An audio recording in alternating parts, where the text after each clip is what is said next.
வரஹ்மத்துல்லாஹி வபரகாத்துஹு. அன்பிற்குரிய சகோதர சகோதரிகளே, நீங்களும் ஆலிம்களாகலாம் என்ற இந்த பாடத்தில் வெள்ளி சனியாகிய 2 நாட்கள் திருக்குரானுடைய அர்த்தத்தையும் அதில் உள்ள இலக்கண விதிகளையும் பார்த்து வருகிறோம். அந்த வகையில் இதுவரைக்கும் 96 வசனங்களை பார்த்துட்டோம். 97வது வசனத்தில் ஒரு செய்தி சொல்லப்படுகிறது. இந்த 97வது வசனத்துக்கு போகிறதுக்கு முன்னாடி இதுக்கு ஒரு வரலாறு இருக்குது. அதை தெரிஞ்சுக்கிட்டு அந்த வசனத்துக்கு போனால் தான் அதனுடைய முழு அர்த்தம் நமக்கு விளங்கும். அதாவது திருக்குரானை பொறுத்த வரைக்கும் சில வசனங்களுக்கு, அனைத்துக்கும் இல்லை, சில வசனங்களுக்கு இந்த விஷயத்திற்காக இறங்கியது, இந்த சந்தர்ப்பத்துக்கு இறங்கியது, இன்ன மேற்ற குறித்து அது இறங்கியது, இன்ன நபர் விஷயமாக இறங்கியது அப்படின்னு சிலதுக்கு வரலாற்று குறிப்பு கிடைக்கும். வரலாற்று குறிப்புன்னா அப்படியே சஹாபாக்கள் அறிவிக்கணும். அந்த வஹி இறங்கின காலத்தில் வாழ்ந்த சபபு நுசூலுங்கிறத சஹாபி தான் சொல்ல முடியும், பிந்தி வந்தவங்க சொல்ல முடியாது. சபபு நுசூல்னால் இறங்கியதற்கான காரணம். ஒரு வசனம் இறங்குனுச்சுன்னா அது காரணத்தை விளங்கணும்னா அது கூடுதல் விளக்கம் கிடைக்கும்ல. இன்ன விஷயத்துக்கு தான் இறங்கியிருக்குன்னு தெரியும் பொழுது அந்த வசனம் கொஞ்சம் பிரைட்டாக நமக்கு விளங்கும். அப்படி உள்ளதுக்கு பேர் சபபு நுசூல் என்று சொல்வார்கள். இந்த டாப்பிக்கை நான் உலூமுல் குர்ஆன் நம்ம விரிவாக பார்த்துருவோம். இப்போ சொல்லக்கூடிய இந்த வசனம், இப்போ சொல்லக்கூடிய இன்றைக்கு வசனம் எடுத்துக்கிட்டிங்கன்னா இதில் ஜிப்ரீலுக்கு யாரும் எதிரியாக இருக்கக்கூடாது, ஜிப்ரீலை பகைக்கக்கூடாது அப்படின்ட்டு இப்போ இன்றைக்கி எடுத்துக்கொள்ள வசனம் சொல்லுகிறது. அதுக்குள்ள வரலாற்று எதுக்காக இது வந்துச்சுன்னு கேட்டால், இந்த சம்பவம் நீங்கள் புகாரில் கூட ஒருக்கா எடுத்து பார்த்துக்கிறங்க. 4480வது ஹதீஸு புகாரியில். அதில் என்ன வருதுன்னு கேட்டால், அப்துல்லா இப்னு சலாம் என்று ஒருவர் இருந்தார். யூத மதத்தில் ரொம்ப பிரபலமான பாதிரியார். அவர் யூத வேதங்களை நல்லா கரைச்சி குடித்தவர். அவர் வேதம் நம்புறதுனால அதன்படி நடக்க இவங்க மாதிரி கிடையாது. வேதத்தில் சிலது மறைச்சிக்கிட்டு நமக்கு லாபமானதை மட்டும் சொல்கிறது, நமக்கு பாதிப்பு வந்தால் மறைச்சிக்கிறதுன்னு இந்த யூதர்கள், மதீனா யூதர்கள் நடந்தாங்கல்ல, அப்படி இல்லாமல் வேதத்தில் உள்ளது என்னவோ அதை அப்படி சொல்லணும் என்கிற ஒரு நிலைப்பாட்டில் உள்ளவர் யார்? அப்துல்லா இப்னு சலாம். அவர் என்ன செய்கிறாருன்னு கேட்டால், வேறு ஒரு பகுதியில் அவர் இருக்கிறார். முகமதுன்னு ஒருத்தர் வந்திருக்காரு, கடைசி தூதருங்கிறாரு, மக்காவிலேருந்து விரட்டி விட்டாங்க, மதீனாவுக்கு வந்திருக்கிறாரு என்கிற ஒரு செய்தியை அவர் கேள்விப்படுறார். கேள்விப்பட்டு நேர மதீனாவுக்கு வந்துடுறார். வந்து ரசூல் ஸல்லல்லாஹு அலைஹி வஸல்லம் அவர்களை சந்திக்கிறார். இப்படி கேள்விப்பட்டோம்னா செக் பண்ணணும்ல. அவர் ஒரு வேதக்காரராக இருக்கிறதுனால இவர் உண்மையில் தூதர் தானா, தூதருக்குரிய ஒரு தகுதி இவருக்கு இருக்குதா, தூதர் நம்புறதுக்குரிய காரணங்கள் கிடைக்குதா என்பதற்காக வேண்டி ரசூலுல்லாஹ்ட்ட என்ன செய்கிறாருன்னு கேட்டால், நான் 3 கேள்வி உன்ட்ட கேட்க போகிறேன். அந்த 3 கேள்வியை இறை தூதர்கள் தான் தெரியும், நபி தான் அறிவார், நபி அல்லாத யாரும் அறிய மாட்டாங்க. அதனால் நீ நபியாக இருந்தால் நீ பதில் சொல்லிடுவ, நீ நபியாக இல்லைன்னா உனக்கு சொல்ல முடியாது அப்படின்னு சொல்லி 3 கேள்வி நான் உன்ட்ட கேட்க போகிறேன் அப்படின்னு சொல்கிறார். அது என்ன கேள்வின்னு கேட்டால், கியாமத்து நாளுடைய அடையாளங்கள் இருக்குல்ல, அதில் ஃபஸ்ட்டு அடையாளம் என்ன? நிறைய அடையாளம், உலகம் அழிகிறதுக்கு நிறைய அடையாளங்கள் நிகழும். அதில் முதலாவது அடையாளம் என்ன அப்படின்னு ஒரு கேள்வியை கேட்குறார். இது இறை தூதராக நீ இருந்தால் உனக்கு சொல்ல முடியும், இறை தூதராக இல்லாட்டி உனக்கு சொல்ல முடியாது அப்படிங்கிறார். அதுக்கப்புறம் ஒமா அவ்வளு தாமி அகலில் ஜன்னா, சொர்க்கவாசிகளுடைய முதல் உணவு என்ன அப்படின்னு 2வது கேள்வி கேட்குறாரு. அதுக்கப்புறம் ஒரு குழந்தை தாயை போலவோ தந்தையை போலவோ இருக்கிற காரணம் என்ன? ஒரு குழந்தை பிறக்குதுன்னா சில குழந்தைகள் அம்மா மாதிரி இருக்கிறது, சில குழந்தைகள் அப்பா மாதிரி இருக்கிறது, இதுக்கு என்ன ரீசன் என்ன? இந்த 3 கேள்வி தான் அவன்கிட்ட கேட்க போகிறேன்னு கேட்குறாரு. கேட்டவுடனே ரசூலுல்லாஹ் என்ன செய்கிறாங்கன்னு கேட்டால், நீங்கள் கேள்வி கேட்குறீங்க, இதற்குரிய விடையை இப்போ தான் ஜிப்ரீல் எனக்கு சொல்லிட்டு போகிறாரு. நீங்கள் இந்த கேள்வியை கேட்டுட்டீங்க, கேட்ட உடனே ஜிப்ரீல் என்ன செஞ்சிட்டாரு, எனக்கு இந்த 3க்கும் ஆன்சர் சொல்லி தந்துட்டாரு அப்படின்னு ரசூலுல்லாஹ் பதில் சொல்ல ஆரம்பிக்கிறாங்க. ஆரம்பித்த உடனே அவர் உடனே பதிலை கேட்குறதுக்கு முன்னாடி கேட்குறாரு, என்ன ஜிப்ரீலா அப்படின்னு கேட்குறாரு. ரசூலுல்லாஹ் ஆமாம் ஜிப்ரீல் தாங்கிறார். அப்போ அவர் என்ன செய்கிறாரு, அப்துல்லா இப்னு சலாம் சொல்கிறாரு, தாக்க அதுவுல் யஹூதி மினல் மலாய்க்கா, மலக்குமார்கள்லையே யூதர்களுக்கு எதிரி அவர் தானே, ஜிப்ரீல் எதிரியான். மலக்குமார்கள் நாங்கள் எல்லாத்தையும் ஏற்றுக்குருவோம், ஜிப்ரீலை ஏற்றுக்கிற மாட்டோம். ஏன்னு கேட்டால் யகூதி அவருக்கு பிடிக்காது. யகூதிகளுக்கு எதிரி யார்? ஜிப்ரீலு. அவர் தான் அவங்கள்ட்ட சொல்கிறாருன்னு கேட்குறாரு. அப்போ தான் இந்த வசனம் இறங்குது. ஏன்ப்பா ஜிப்ரீலுக்கு எதிரியாக நீ இருக்கக்கூடாது, ஜிப்ரீல் வந்து கரெக்டான ஒரு ஆள் தான் அப்படிங்கிற விஷயமாக தான் இது இறங்குது. அதுக்கு பிறகு இந்த விஷயங்கள் பதிலாம் ரெண்டாவது விஷயம். இந்த வசனம் இறங்கின பேசிக் என்னன்னு கேட்டால், ஜிப்ரீல் அவர்களை வந்து எதிரிகள் யூதர்கள் வந்து ஒரு எதிரியாக பாவித்தார்கள். ஏன்னா அவர் அதாபை கொண்டு வரக்கூடியவர், அவர் யுத்தத்தை வந்து யுத்த காலத்தில் நின்று போர் செய்யக்கூடிய மலக்கா இருக்கிறாரு, அதனால் அவர் எங்களுக்கு பிடிக்காது அப்படின்னு ஒரு கருத்தில் இருந்தாங்க. அது நம்ம தப்சீர் விளக்கம் படிக்கும்போது ஏன் அப்படி எதிரியாக கருதுனாங்கன்ற அது டீட்டெயில் நிறைய இருக்குது. நமக்கு இப்போ தேவை என்னன்னு கேட்டால், ஜிப்ரீலுக்கு யார் எதிரியாக இருக்கிறாரோன்னு இப்போ வாசிக்க போகிற வசனம் ஆரம்பிக்குது. அது ஏன் இந்த வசனம் இறங்குனுச்சுன்னு சொன்னால் இந்த சம்பவத்தினால தான். ஒரு பாதிரியார் வந்து 3 கேள்வி கேட்குறாரு. அதுக்கு ரசூலுல்லாஹ் பதில் சொல்லும் பொழுது இந்த 3க்கும் பதில் எனக்கு அல்லாஹ் சொல்லிட்டான், ஜிப்ரீல் மூலமாக சொல்லிட்டான்னு சொல்லி ஆரம்பிக்கிறாங்க. என்ன ஜிப்ரீல் மூலமாக? அவர் எங்களுக்கு எதிரியாச்சே அப்படின்னு அவர் சார், அது யூதர்களுக்கெல்லாம் அவர் எதிரி. ஜிப்ரீல் மலக்காக இருந்தாலும் அவரை நாங்கள் ஏற்றுக்கிற மாட்டோம்னு அவர் சொல்கிறார். ஆனால் பிறகு ஒரு இஸ்லாத்துக்கு வந்துட்டார். அப்துல்லாஹ் இப்னு சலாம்ங்கிறவர் வந்தார். அது பிந்தின விஷயம் அவர் செக் பண்ணுறாரு. முதல்ல வந்து இந்த கேள்வியெல்லாம் கேட்குறாரு. இப்போ இந்த சம்பவத்தை மனசில் வச்சுக்கிறங்க. முழு ஹதீஸை படிக்கிறாருந்தா புகாரி 4480வது ஹதீஸு உங்களுக்கு தமிழாக்கத்தில் இருக்கும், பார்த்து படிச்சுக்கிறங்க. இப்போ விஷயத்துக்கு வருவோம். குல் நபியை நீங்கள் சொல்லுங்கள், மண் காண யார் ஆகிவிட்டானோ, அதுவன் எதிரியாக ஆகிவிட்டானோ, ஜிப்ரீல ஜிப்ரீலுக்கு யார் எதிரியாக இருக்கிறானோ, ஜிப்ரீலுக்கு யார் எதிரியாக இருக்கிறானோ அது தவறு அப்படிங்கிற மறைக்கப்பட்டிருக்கிறது. எதிரியாக இருக்கிறானோ அவர்தான் உனது உள்ளத்தில் இந்த குரானை இறக்குனவர். அப்படிப்பட்ட ஒருத்தரை இப்படி எதிரி அவங்க பார்க்குறாங்க அப்படிங்கிறத எல்லாம் சொல்லி காட்டுறான். அப்போ இந்த ஜிப்ரீலுக்கு எதிரியாக இருக்கிறார்னு சொல்வது எதுக்கு சொல்லப்படுதுன்னா, யூதர்கள் வந்து மலக்குமார்கள் எல்லாருமே அல்லாஹ்வுடைய படைப்புகள். அவங்க சுயமாக ஒரு முடிவும் எடுக்க மாட்டார்கள். அல்லாஹ் சொன்னதை தான் அவங்க செய்வார்கள். இந்த ஒரு பேசிக் நாலேஜ் கூட இல்லாமல் நம்ம ஜிப்ரீல்னால் ஒரு இஷ்டத்துக்கு வேணுங்கிறத செய்கிற மாதிரி, சில மலக்குகள் இஷ்டத்துக்கு இவங்களுக்கு சப்போர்ட் பண்ணுற மாதிரியும் புரிஞ்சு வச்சுருக்கிறாங்க. அதனால் ஜிப்ரீல் நம்ம முடியாதுக்கிறாங்க. ஜிப்ரீலுக்கு என்ன சுய அதிகாரம் இருக்குது? அவர் நினச்சதை செய்ய முடியுமா? நினச்சால எதிரி ஆக்கிட முடியுமா? நினச்சால நண்பராக்கிட முடியுமான்ற இந்த பேசிக் அறிவு கூட இல்லாமல் ஜிப்ரீலுங்கிற மலக்கு எங்களுக்கு பிடிக்கான்னு வச்சுவிட்டானோ. ஜிப்ரீல் வழியாக எது வந்தாலும் என்ன செய்யாது, நாங்கள் ஏற்றுக்கிற மாட்டோம் அப்படின்னு சொல்லும் பொழுது, ஜிப்ரீல் தான் எனக்கு சொன்னார்னு சொல்லும்போது அவங்களுக்கு என்னவா இருக்குது? ஒரு திகைப்பாக இருக்கிறது. அதை அல்லாஹ் அங்கே சொல்லி காட்டுறான். சரியா? குல் நபியை நீங்கள் சொல்லுங்கள், மண் காண யார் ஆகிவிட்டானோ, அதுவன் காணங்கிறதுக்கு நாக்கிசான ஃபேலு. நாக்கிசான ஃபேலு என்றால் அதுக்கு ஒரு இஸ்மு ஒன்று வரும், அதுக்கு ஒரு ஹபரும் ஒன்று வரும். யார் ஆகிவிட்டானோ, என்னவாக ஆகிவிட்டானோ. காண ஜெய்துன் ஆலிமன், ஜெயிது ஆலிமாக ஆகிவிட்டான்னு சொல்லும் பொழுது காணவுக்கு பிறகு அந்த ஜெயிதுக்கு ரஃபு வந்துடும், ஆலிமுக்கு வந்து நசபு வந்துடும். அந்த மாதிரி மண்கான அதுவன் யார் வந்து எதிரியாக ஆகிவிட்டானோ, யாருங்கிறது உள்ள லமீர் இருக்கிறது, இஸ்மு ஹபர் வெளியே வந்துருச்சு. யார் எதிரியாக ஆகிவிட்டானோ, லி ஜிப்ரீல ஜிப்ரீலுக்கு எதிரியாக எவன் ஆகிவிட்டானோ, அதனுடைய முழு வாக்கியத்தை முடிக்கிறது பிறகு பார்த்து இது வரைக்கும் பார்த்துருவோம். யார் ஜிப்ரீலுக்கு எதிரியாக இருக்கிறானோ அப்படிங்கிறதுக்குள்ள அர்த்தம். இதில் இந்த ஜிப்ரீலுங்கிற வார்த்தை இருக்குல்ல, இந்த ஜிப்ரீலுங்கிற வார்த்தைக்கு வந்து மொத்தம் 4 விதமாக இந்த ஜிப்ரீலுங்கிற சொல்ல பயன்படுத்துவாங்க. ஜிப்ரீல்னால் அது மலக்குமார்களுடைய முதல் இடத்துல இருக்கக்கூடிய ஒரு வானவருடைய பெயர். குரானில் வந்து ஜிப்ரீலு என்று தான் அவருடைய பெயர் வருகிறது. இந்த வசனத்தில் இருக்கிற மாதிரி ஜிப்ரீல்னா என்ன? ஜீமு பேரே ஏலாம் 5 எழுத்து. ஜிப்ரீலு என்பது தான் குரானில் அவருக்கு பெயராக சொல்லப்பட்டிருக்கிறது. ஆனால் ஹதீஸில் பார்த்தீங்கன்னு சொன்னால் 4 விதமாக இந்த பெயரை உச்சரிச்சிருக்கிறாங்க. ரசூல் ஸல்லல்லாஹு அலைஹி வஸல்லம் சொன்னதாக சில இடங்களில் ஜிப்ரீலு, சில இடங்களில் ஜிப்ரஈலு.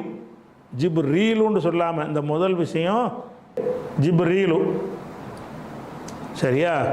இதே குரானில் இப்படி தான் இருக்குது. இப்போ நம்ம வாசிக்கிறதுக்கு வசனம் அதில் வந்து ஜிப்ரீலை பற்றி எப்படி தான் இருக்கு? ஜிப்ரீலுன்னு தான் இருக்கும், 5 எழுத்து தான் இருக்கும். ஹதீஸில் பார்த்தீங்கன்னா சில ஹதீஸுகளில் ஜிப்ர ஈலு ஹம்சா நடுவில் ஜிப்ர ஈலு, அப்போ ஜிப்ர ஈல் என்றும் அவருக்கு பேர். அப்படியும் ரசூல் ஸல்லல்லாஹு அலைஹி வஸல்லம் சொல்லியிருக்கிறாங்க. குரானில் இல்லை, ஹதீஸில் வருது. ஜிப்ராயிலு நடில் ரேயை வந்து நீட்டி விடுறது, ஜிப்ராயிலு என்றும் அவருக்கு பேர் அப்படி ஹதீஸில் இருக்குது. அப்புறம் ஜிப்ரா ஈலு, ஈலுன்னு சொல்லாமல் ஈலு. அப்போ ஜிப்ரீலுங்கிற அந்த சொல்லை வந்து 4 விதத்தில் எப்படி சொன்னாலும் கரெக்டு தான். 4 ஸ்பெல்லிங் இருக்கிறதுக்கு 4 விதமாக அந்த சொல்லை வந்து பயன்படுத்துவார்கள். ரசூல்லா பயன்படுத்தினா நம்ம அப்படி விளங்கிற வேண்டியானா, அப்படி பயன்பாடு இருக்குன்னு விளங்கிற வேண்டியதான். அப்போ குரானில் வந்து இந்த முதல்ல சொன்ன மாதிரி ஜிப்ரீல் தான் இருக்கிறது. ஹதீஸுகளில் வந்து 4மே இருக்கிறது. சில ஹதீஸில் சில இடங்களில் அவரை பற்றி பேசும்போது ஜிப்ரீலும்பாங்க, சில இடங்களில் ரசூல்லா பேசும்போது ஜிப்ரஈல் என்று சொல்வார்கள், சில இடங்களில் பேசும்போது ரசூல் ஸல்லல்லாஹு அலைஹி வஸல்லம் ஜிப்ராயில் என்று சொல்வார்கள், சில இடங்களில் பேசும்போது ஜிப்ராயிலு என்று 4. இந்த 4ஐயும் மனசில் வச்சுக்கிறங்க. இந்த 4மே கரெக்டு தான். ஜிப்ரீல் சொன்னாலும் சரி, ஜிப்ரஈல் என்று சொன்னாலும் சரி, ஜிப்ராயில் என்று சொன்னாலும் சரி, ஜிப்ராயில் என்று சொன்னாலும் சரி, இப்படி 4 வகையாக அவருடைய பேர் பயன்பாடு இருக்கிறது. அடுத்த வசனத்தில் மீகாயிலை பற்றி வரும், அதையும் இப்போ தெரிஞ்சு வச்சுக்கலாம். மீகாயில் இருக்குல்ல, மீகாலுங்கிற ஒரு மலக்கை பொறுத்த வரைக்கும் அவர் எப்படி சொல்லுவாங்கன்னு கேட்டால் 3 விதமாக ஹதீஸில் வரும். ஏன்னா அடுத்த வசனத்தில் வரும்போது அதை தனியாக சொல்ல வேண்டியதில்லை. மீகாலு அப்படித்தான் அந்த பின்னாடி உள்ள அடுத்த வசனத்தில் வருது. மீகால், மீகாயில்னு குரானில் இல்லை. குரானில் வந்து மீகால் தான் அவருடைய பேர்.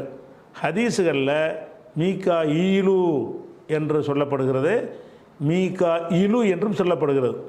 ஜிப்ரீல் மீகால் இந்த 2 மலக்குக்கு வந்து ஜிப்ரீலுக்கு வந்து 4 விதமான சொல் இருக்கிறது, மீகாயிலுக்கு வந்து 3 விதமாக சொல் இருக்கிறது.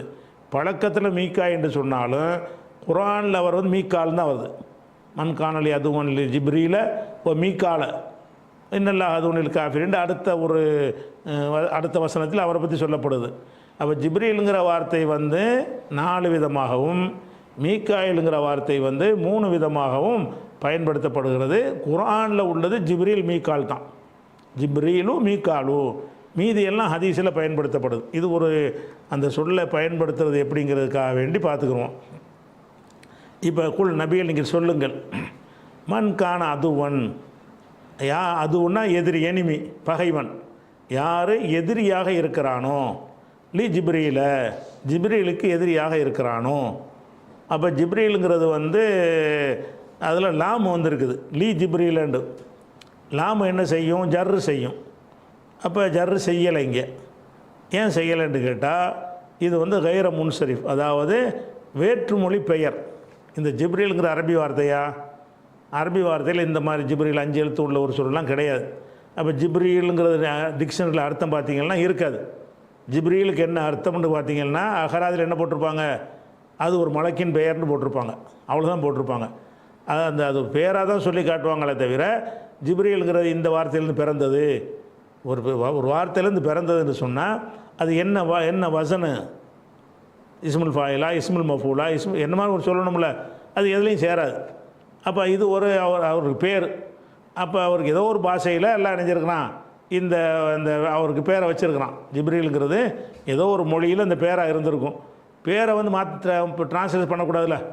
ஒரு ஆளுக்கு அப்துல்லான்னு பேர் இருந்துச்சுன்னு சொன்னால் அல்லாவுடைய அடிமைன்னு மொழிபெயர்க்கக்கூடாது. பேரை அப்துல்லான்னு தான் சொல்லி ஆகணும், எந்த பாஷையில் சொன்னாலும்.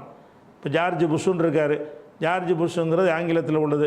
நீங்கள் அரபியில் பேசும்போது அர்த்தம் செய்வதா ஜார்ஜ் புஷ்ஷுன்னு சொல்வதா? தமிழில் அவரை பற்றி குறிப்பிட்ட என்ன செய்யணும்? ஜார்ஜ் புஷ்ஷுன்னு தான் சொல்லணுமே தவிர அதுக்கு மொழிபெயர்த்து சொல்லக்கூடாது, பெயர்களை பொறுத்த வரைக்கும். அதனால் ஜிப்ரீலுங்கிறது வந்து ஏதோ ஒரு மொழியில் அந்த வார்த்தை இருந்திருக்குது, அதுவே அவருடைய பேராக இருக்கிறது. எல்லாருமே என்ன செய்வாங்க?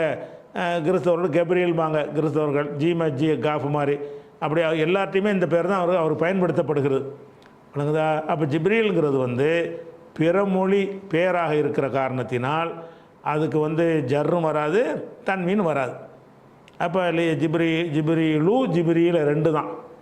ஜிப்ரீலுன், ஜிப்ரீலன், ஜிப்ரீலின் வராது, அல்ல ஜிப்ரீலி வராது. என்ன தான் வரும்? ரஃபு செய்யும்போது ஜிப்ரீலு, நசபும் ஜர்ரும் செய்யும்போது ஜிப்ரீல. அப்போ லாம் வந்திருக்கிறது, ஜர்ரு செஞ்சுருக்குது, இதுதான் ஜர்ரு. ஜிப்ரீலன்னு ஃபத்தஹ் வச்சுருக்கிறோம்ல, இந்த ஃபத்தஹு தான் இதனுடைய ஜர்ரு. இதை விளங்கிக்கணும். அப்போ யார் ஜிப்ரீலுக்கு எதிரியாக இருக்கிறாரோ அவரை கண்டித்து தான் அந்த இறங்குது இந்த வசனம். யாரை கண்டிக்குது?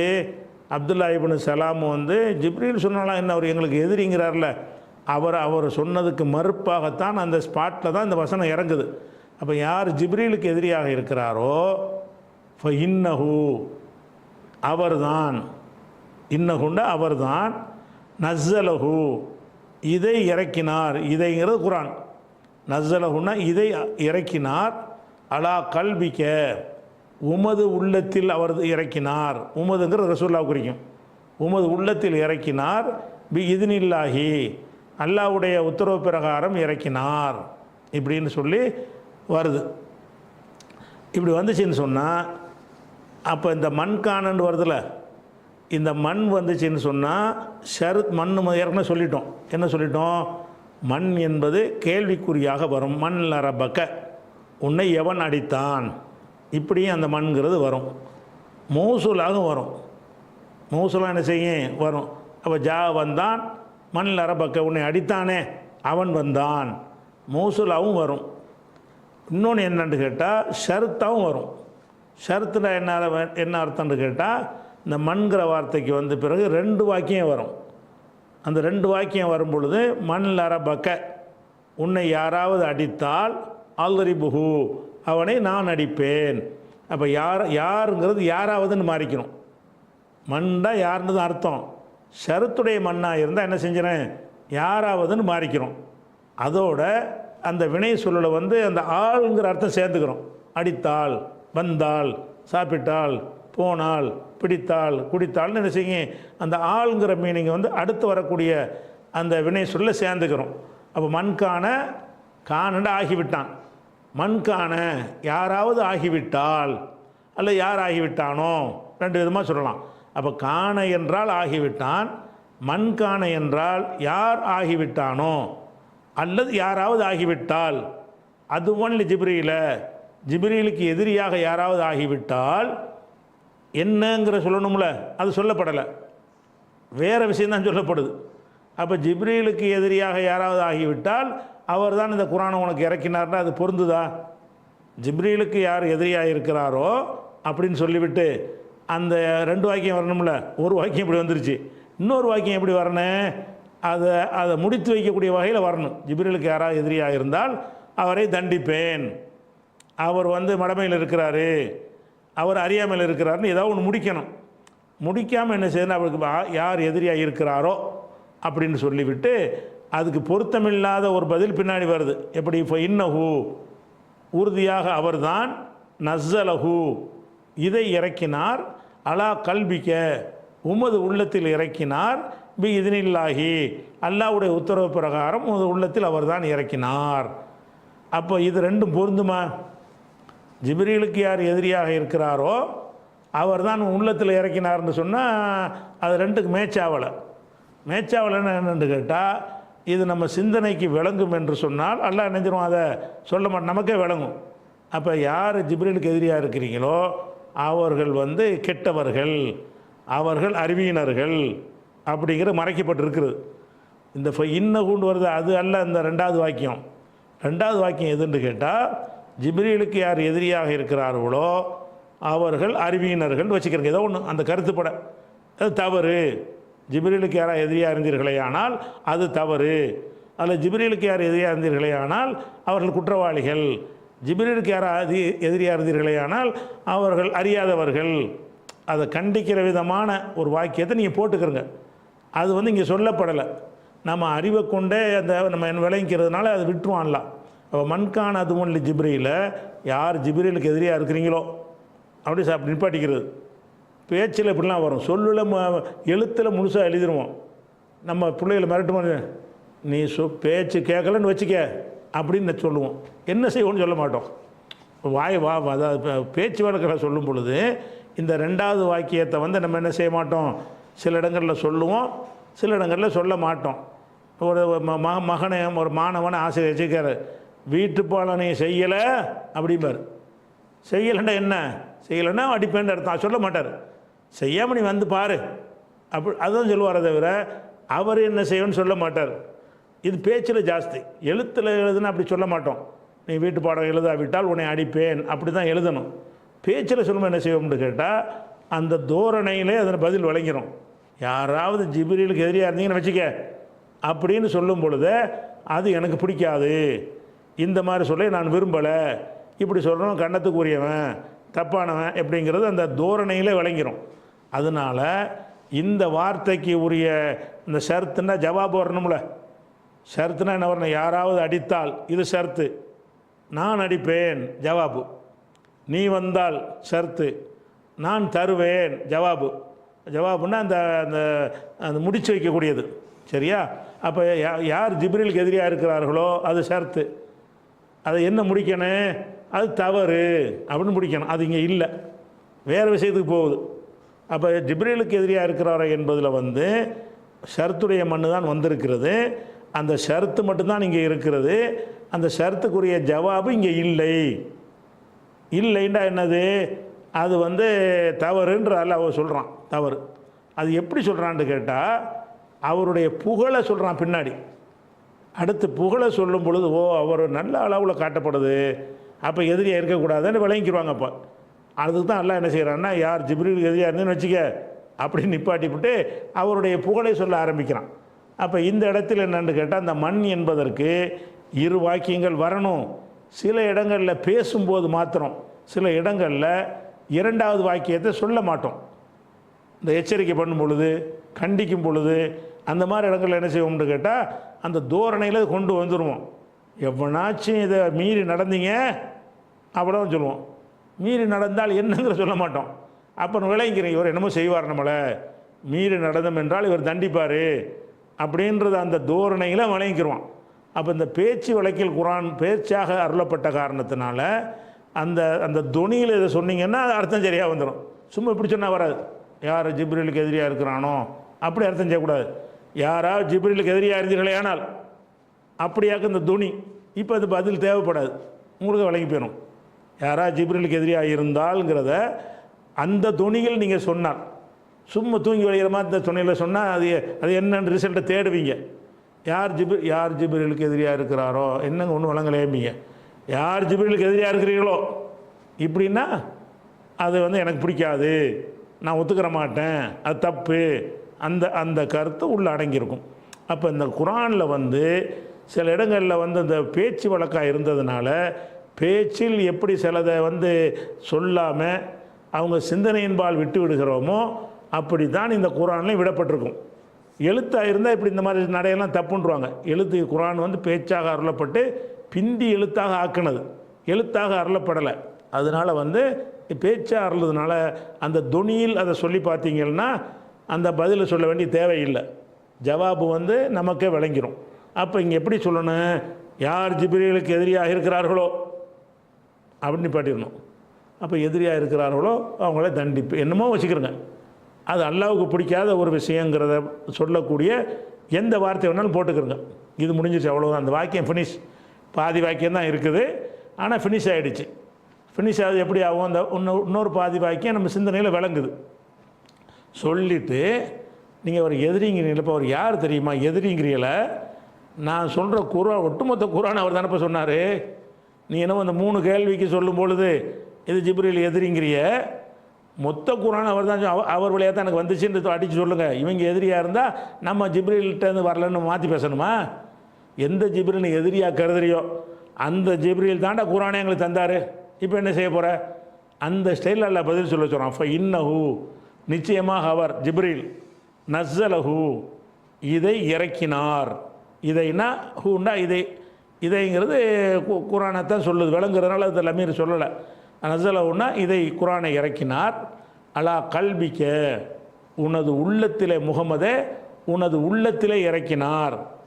அவராக இறக்கினார். அவராக இறக்கிறதுக்கு அதிகாரம் கிடையாது. இதுன்னு இல்லை, அல்லாவின் கட்டளைப்படி. அப்போ இதை கொடுத்துட்டு வா, உடனே வருவார். இதை போய் சொல்லிட்டு வா, வருவார். அப்போ அல்லாவின் கட்டளை பிரகாரம் உனது உள்ளத்தில் அவர் தான் இதை இறக்கினார். அது இப்போ என்ன மேட்ரு இருக்கு? இந்த ஆள், இந்த பாதிரி வந்து 3 விஷயத்தை ஜிப்ரீல் சொன்னாருங்கும்போது ஜிப்ரீல் எதிரிங்கிறாரு. நீ சொல்லு 3 மட்டும் இல்லைப்பா, மொத்த குரானே அவர்கிட்ட தான் வந்துச்சு. உன்னை மாதிரி நாங்கள் ஜிப்ரீலை கருத மாட்டோம். அல்லாஹ்வுடைய மலக்குமார்கள் இன்னும் அவர் தனி அதிகாரம் இருக்கிறவன் நினைக்கிறிய, அதெல்லாம் மடமை. அவர் அல்லாஹ் அனுப்பி வச்சதான் செய்கிறார். அப்போ எந்த காரியத்தை செஞ்சாலும் அல்லாஹ்வுடைய உத்தரப்பிரகாரம் தான் செய்கிறார். அதனால் அவரை நாங்கள் வந்து நீ எதிரியாக நினச்சின்னா நாங்கள் எதிரி ஆக்க மாட்டோம். ஏன்னுட்டா ஒட்டுமொத்த நான் தூதர்னு சொல்கிற அவ்வளோ பிரச்சாரமும் அவர்களே தான் வந்திருக்கிறது அப்படின்னு நல்லா பதில் சொல்கிறான். ஃபைன்னஹு அவர் நஸ்ஸலஹு இதை இறக்கினார் அலா கல்பிக்க உமது உள்ளத்தில் முகமதை, அந்த கங்கிறது முகமதை குறிக்கும். உமது உள்ளத்தில் இறக்கினார் இதுனில்லாஹி அல்லாவின் உத்தரவு பிரகாரம். இதுன்னா இதுனுங்கிற வார்த்தைக்கு ரெண்டு அர்த்தம் இருக்குது. பர்மிஷன் ஒரு அர்த்தம் இருக்குது, அனுமதி, கட்டளைன்னு ஒரு அர்த்தம் இருக்குது. அப்போ கட்டளைன்னா சொன்ன பிறகு செஞ்சால் கட்டளை, நம்மளை வழியே போய் கேட்டு சொன்னால் அது அனுமதி. அனுமதின்னு சொன்னால் நம்ம கேட்கணும், நான் கொண்டு கொடுத்துட்டு வரவா, சரி இது அனுமதி. நம்ம கேட்காம இருக்கும்போது இதை கொடுத்துட்டு வான்னா கட்டளை. அப்போ இந்த இதுனுங்கிற வார்த்தைக்கு ரெண்டு அர்த்தம் இருக்கிறது. அனுமதியை கொண்டுண்டாலும் அர்த்தம் செய்யலாம், கட்டளைன்னாலும் அர்த்தம் செய்யலாம். ஆனால் அல்லாஹ்வுடைய விஷயத்தில் வந்து அனுமதின்னு அர்த்தம் செய்ய இயலாது. அனுமதின்னு செஞ்சீங்கன்னா ஜிப்ரீல் அவராக டிசைட் பண்ணி அப்போ இன்றைக்கி இந்த வசனத்தை நான் கொடுத்துட்டு வரட்டுமான்னு கேட்குற மாதிரிங்க, சரின்னு நல்லா சொல்கிற மாதிரி வருது. அப்படி முடிவெடுக்கிற அதிகாரம் அவங்களுக்கு கொடுக்கப்படவே இல்லை. ஏன்னு கேட்டால் எஸ்பி கூனஹுபில் கவுலி, மலக்குமார்கள் அல்லாவை முந்தி பேச மாட்டார்கள். ஒஹும்பி அம்ரிஹி யாமலூன், அவனுடைய கட்டளை பிரகாரமே செயல்படுவார்கள் இருக்கிறதுனால இந்த மாதிரி இடங்களில் வந்து இதுனுக்கு வந்து கட்டளைன்னு அர்த்தம் செய்யணும். அல்லாஹ்வுடைய அனுமதியை கொண்டுன்னு சொல்லக்கூடாது. அனுமதியை கொண்டுன்னு சொன்னால் அந்த வசனத்தை இறக்குற முடிவு அவர் எடுக்கிறார். எடுத்துட்டு உதாரணமாக குல்ஹுவல்லா சூறாவை சொல்ல வர்றாருன்னு வைங்களேன், அவராக சொல்லணும்னு முடிவு எடுத்துட்டு அல்லாட்ட போய் இறைவா இந்த குல்ஹுவல்லா சூறாவை நான் இன்றைக்கி கொண்டு கொடுத்துட்டு வருவான்னு கேட்குறது. சரி கொடுத்துட்டு வா அப்படி நடந்தால் அது அனுமதி. இவர் சும்மா தான் இருக்கணும், ஜிப்ரீல் இந்தா இந்த சூறா இன்னைக்கு கொடுத்துட்டு வா, இது கட்டளை. அப்போ இவராக முடிவெடுத்து கேட்டார்னா அனுமதி. இவருக்கு முடிவுக்கு எந்த சம்மந்தம் இல்லை, முடிவு அங்கேருந்து தான் வருது, அதுக்கு பேர் கட்டளை. அப்போ அல்லாஹ்வுடைய குர்ஆன் வந்ததெல்லாம் அனுமதியை கொண்டு வந்ததா கட்டளை கொண்டு வந்ததா? எல்லாம் கட்டளை தான். அவராக முடிவெடுத்து ஒன்றால் இன்றைக்கி சொல்லுவோமா, இன்றைக்கி அதை சொல்லுவோமான்னு கேட்டு அதுக்கப்புறம் அல்லாஹ் ஓகேன்னு சொல்லி அப்படிலாம் செய்ய மாட்டாங்க. மலக்குகளுக்கு அப்படியான அதிகாரத்தை அல்லாஹ் கொடுக்கல. அதனால் இதுன்னு என்பதற்கு வந்து அனுமதிங்கிற அர்த்தம் இருக்குது, கட்டளைங்கிற அர்த்தமும் இருக்குது. இங்கே கட்டளை தான் பொருந்தும். அப்போ நஸ்ஸலஹு அலா கல்பிக்க உமது உள்ளத்தில் அவர் இறக்கினாரே இதுனில்லாஹி, அல்லாவின் ஆர்டர் படி தான் இறக்குறார். அல்லாஹ் தான் சொல்லுவான் ஒன்று ஒன்றையா அவர் இறக்குவார். இந்த ஆள் வந்துக்கிட்டு 3 விஷயத்துக்கு ஜிப்ரீல் எதிரிங்கிறாரு. மொத்த குர்ஆன் அவர்கிட்ட இருந்தால் வருது, அல்லாஹ்வுக்கு உத்தரவு போட்டு அனுப்புகிறான். நாங்கள் உன்னை மாதிரி நாங்கள் அவர் பிரித்து பார்க்க மாட்டோம் அப்படின்னு சொல்லப்படுது. அதுவும் வந்து எப்படிப்பட்ட நிலையில் இறக்குறாரு? முசத்திகன், உண்மைப்படுத்தக்கூடிய நிலையில். சத்தகன்னா உண்மைப்படுத்தினான். இஸ்முல் ஃபாயில் முசத்திகுன், அதை ஹாலாக கொடுத்தோம்னா நசபு செய்யணும். முசத்திகன் அந்த நிலையில், இந்த நிலையில்னு சொல்லுவோம்ல, அப்படி ஒரு வார்த்தையை போட்டோம்னா அதுக்கு நசபு செஞ்சுருவாங்க. முசத்திகன் உண்மைப்படுத்தக்கூடிய நிலையில். லிமா பைன எதைஹி, இந்த பைன மா பைன எதைஹிக்கு முன்னாடி அர்த்தம் சொல்லிட்டோம். கைக்கு முன்னால் அர்த்தம்னா அந்த அர்த்தம் கிடையாது. முன்னால் பொதுவாக முன்னால் அர்த்தம். லிமா பைன எதைஹின்னா முன்னால் உள்ளதை. இதனுடைய சொல்லுடைய அசல் என்ன? ஏன் இந்த பைன எதைங்கிறது வந்து கைக்கு முன்னால்னு சொல்கிறாங்க? அது எப்படி முன்னாளுங்கிறதுக்கு மாறுனுச்சுங்கிறதெல்லாம் முன்பு ஒரு தடவை நினைஞ்சிருக்கிறோம், இதிலே விளக்கியிருக்கிறோம். அதனால் இப்போதைக்கு அந்த அர்த்தத்தை மட்டும் வச்சுக்கிறோம். முசத்திகன் உண்மைப்படுத்தக்கூடிய நிலையில். லிமா பைன எதைஹி, இதற்குன்னா அந்த வேதத்துக்கு, இந்த குர்ஆனுக்கு முன்னால் உள்ளது இருக்குல்ல, தௌராத் இன்ஜீல், அதை மெய்ப்படுத்தக்கூடிய நிலையில் அல்லாஹ்வுடைய கட்டளை பிரகாரம் உன்னுடைய உள்ளத்தில் அவர் தான் இறக்கினார். இங்கேருந்து அர்த்தம் செய்யணும், ரிவர்ஸில் செய்யணும். எப்படி? லிமா பைன எதைஹி, அவருக்கு அதற்கு ஹீங்கிறது அந்த குர்ஆன், அதற்கு முன்னால் உள்ளதை. முசத்திகன் உண்மைப்படுத்தக்கூடிய நிலையில். பிஇذنில்லாஹி அல்லாவின் கட்டளைப்படி. அலா கல்பிக்க உமது உள்ளத்தில். நஸ்ஸலஹு இதை இறக்கினார். ஃபஇன்னஹு அவர். அப்போ அர்த்தம் செய்யும்போது இங்கே ரிவர்ஸ்லேருந்து பண்ணி பாருங்கள். லிமா பைன எதைஹிக்கு முதல் அர்த்தம் செய்யுங்க. இதற்கு முன்னால் உள்ளது, இதுன்றது குர்ஆன். இதற்கு முன்னால் உள்ளதுங்கிறது தௌராத் இன்ஜீல் அந்த வேதங்கள். இதற்கு முந்தைய வேதங்களை முசத்திகன் உண்மைப்படுத்தக்கூடியதாக இருக்கும் நிலையில் அல்லாவின் கட்டளைப்படி. ரிவர்ஸ் அர்த்தம் செய்கிறேன். அல்லாவின் கட்டளைப்படி உமது உள்ளத்தில் இதை அவர் இறக்கினார் அப்படின்னு சொல்கிறோம். அப்போ அந்த முதல் வாசகம் ஜிப்ரீலுக்கு யார் எதிரியாக இருக்கிறீர்களோ அப்படின்னு நிற்கிது. அதுக்கு மேட்சாக இந்த பதில் இல்லை. பதில் எப்படி இருக்கிறது? அந்த ஜிப்ரீல் தான் இப்போ உனக்கு குரானே தந்தவர், அப்போ அவர் இப்போ எதிரிங்கிறாங்க அப்படிங்கிறது வரும் பொழுது, அப்போ அந்த முதல் வாக்கியத்துக்குரிய ஜவாபு வந்து நம்ம அந்த தோரணையில் விளங்கி போயிடுது. யார் ஜிப்ரீலுக்கு எதிரியாக இருக்கிறார்களோ நாங்கள் எதிரியாக இருக்க மாட்டோம் அப்படின்னு கூட வச்சுக்கிடலாம். நீ ஜிப்ரீலுக்கு எதிரியாக இருந்துட்டு போ, நாங்கள் அப்படி இருக்க மாட்டோம் அப்படின்றதை கூட நீங்கள் அந்த இடத்துல மறைக்கப்பட்டிருக்குல்ல, மறைக்கப்பட்ட வாசகம் எதை வேணாலும் வச்சுக்கலாம், பொருத்தமாக இருந்தால் சரி தான். அப்போ மண்கான் அது ஒன்லி ஜிப்ரீலுக்கு யாராவது எதிரியாக இருந்தால் அது தவறு, ஜிப்ரீலுக்கு யாராவது எதிரியாக இருந்தால் அதுக்கு தண்டனை உண்டு, ஜிப்ரீலுக்கு யாராவது எதிரியாக இருந்தால் அது அறியாமை, ஜிப்ரீலுக்கு யாராவது எதிரியாக இருந்தால் நாங்கள் இருக்க மாட்டோம், நீ வேண்டா இருந்துட்டு போ, எப்படி ஏதாவது ஒன்று வச்சுக்கலாம். இந்த நாங்கள் எதிரியாக இருக்க மாட்டோங்கிறது இன்னும் நல்ல பொருத்தமாக இருக்கும். ஜிப்ரீலுக்கு யாராவது எதிரியாக இருந்தீர்களே ஆனால் நாங்கள் எதிரியாக இருக்க மாட்டோம் சொல்லப்படாமல் வழங்குது. ஏன் நாங்கள் எதிரியாக இருக்க மாட்டோம்? அவர் தான் குரானே எங்களுக்கு தந்திருக்கிறார். அல்லாஹ்வுடைய கட்டளை பிரகாரம் ஃபைன்னஹு அவர் தான் நஸ்ஸலஹு இந்த வேதத்தை வந்து இறக்கினார், அலா கல்பிக்க உமது உள்ளத்தில் இறக்கினாரே, பிஇذنில்லாஹி அல்லாஹ்வின் ஆர்டர் படி கட்டளைப்படி இறக்கினாரே, முசத்திகன் உண்மைப்படுத்தக்கூடிய நிலையில், லிமா பைன யதைஹி இதற்கு முன்னால் உள்ளதை, அதாவது தௌராத் இஞ்சிலை ஜபூரை உண்மைப்படுத்தக்கூடிய நிலையில் வந்து இவர் தான் அந்த ஜிப்ரீல் தான் அல்லாஹ்வுடைய கட்டளைப்படி இந்த வேதத்தை உனக்கு இறக்குனார். அதனால் நீ வேண்டா ஜிப்ரீலை எதிரியாக்கிட்டு போ, நாங்கள் எதிரியாக்க மாட்டோம் அப்படின்ற அந்த கருத்தில் வருது. இதனுடைய தொடர்ச்சியாக மேலும் அவருடைய தன்மை 2-3 சொல்லப்படுது. அது இன்ஷா அல்லாஹ் அடுத்த வாரம் பார்ப்போம்.